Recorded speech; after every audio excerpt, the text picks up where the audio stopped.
В День семьи, любви и верности малоимущие и многодетные семьи пригородного района и Владикавказа получили в подарок новую бытовую технику. С инициативой выступили представители Северо-Осетинской региональной общественной организации объединения многодетных семей, активисты ОНФ при поддержке меценатов.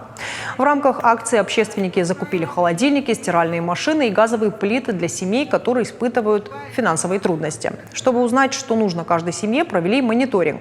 Адресную поддержку помогли оказать неравнодушные люди. Организаторы акции отмечают, такая помощь для многодетных семей действительно существенна. Сегодня удалось помочь пока 6 семьям. Организаторы отмечают, на этом останавливаться не планируют.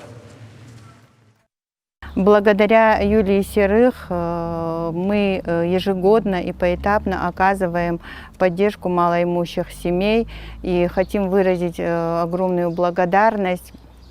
Это тот человек, который никогда не проходит мимо чужой беды, чужой нужды, чужого горя. И большое ей спасибо. Сегодня такой замечательный праздник, День семьи, любви и верности. Хотелось бы наши семьи поздравить с этим праздником, чтобы все семьи у нас жили в любви, жили счастливо, и чтобы воспитывали детей в такой счастливой нашей республике.